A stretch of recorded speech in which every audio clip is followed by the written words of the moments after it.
ഇതെന്താ വിക്രമേട്ട എക്സിക്യൂട്ടീവ് ലുക്കില്? വെറുതെ ഇട്ട് നോക്കിയതാണോ? പേടിക്കണ്ട, ഈ ഡ്രസ്സൊക്കെ പഴയതിൽ നന്നായി ചേരുന്നുണ്ട്. ദാ ചായ കുടിക്ക്.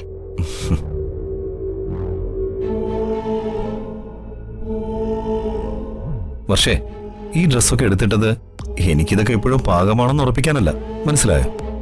ഞാൻ ഇന്ന് മുതൽ ഓഫീസിലേക്ക് പോവാ. വിക്രമേട്ടൻ എന്തൊക്കെയാ പറയുന്നേ? ഓഫീസിൽ പോവാനോ? ഒന്നും പറ്റില്ല. ഡോക്ടർ പറയുന്നവരെ ഈ വീട്ടിൽ നിന്ന് പുറത്തിറങ്ങാൻ പറ്റില്ല. വർഷയുടെ ഒറ്റയ്ക്കാക്കിട്ട് പുറത്തു പോകാൻ എനിക്ക് ഇഷ്ടമുണ്ടായിട്ടല്ല. ഞാനില്ലാതെ അധിക നാൾ മുന്നോട്ട് പോയാൽ കമ്പനിയുടെ പ്രവർത്തനം, അതിന്റെ ഗ്രോത്ത് എല്ലാം താറുമാറാവും.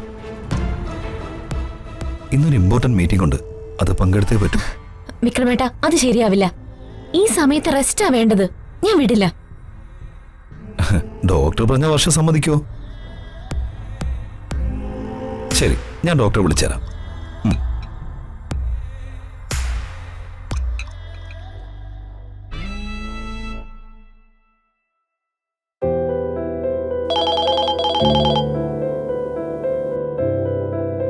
Hello Vikram, good morning.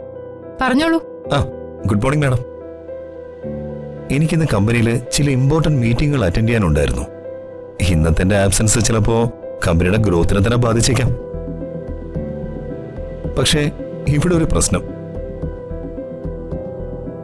വർഷ ഡോക്ടർ പറയാതെ എന്നെ പുറത്തേക്ക് വിടാൻ സമ്മതിക്കില്ലെന്നൊരൊറ്റ വാശിയില്ല. അതുകൊണ്ട് ഡോക്ടർ ഒന്ന് പറയണം. Why not? ഞാൻ പറയാം. ഫോണൊന്ന് വർഷയുടെ കൈ കൊടുക്കും. Hello doctor. വർഷ, ഇനി വിക്രം കമ്പനിയിൽ പോകുന്നതില് വേറെ കുഴപ്പമൊന്നുമില്ല. മരുന്ന് കൃത്യമായിട്ട് കൊടുത്താൽ മതി. ഡോക്ടർ, അത് റെസ്റ്റിംഗ് പീരീഡ് ഒക്കെ കഴിഞ്ഞു. വളരെ റിസ്ക് പിടിച്ച ജോലികൾ തൽക്കാലം ഒന്ന് ഒഴിവാക്കുക, അത്രേ ഉള്ളൂ. ശരി ഡോക്ടർ. ശരി.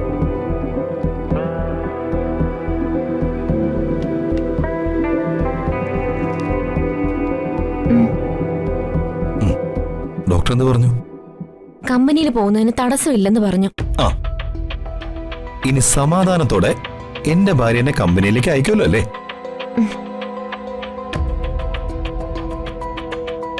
വിക്രമേട്ട, സൂക്ഷിക്കണം. അല്ല, ഞാനും കൂടി വന്നോട്ടെ, അപ്പൊ എനിക്കൊരു സമാധാനമാവും.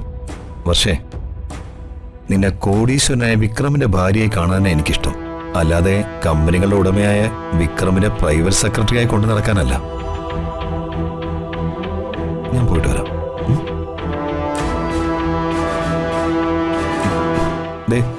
ഈ മുഖം എങ്ങനെ വാടിക്കണ്ട, എനിക്ക് സഹിക്കൂല. ഞാൻ മീറ്റിംഗ് കഴിഞ്ഞ് എത്രയും വേഗം എന്റെ വർഷക്കരികിലേക്ക് വരില്ലേ? വാ.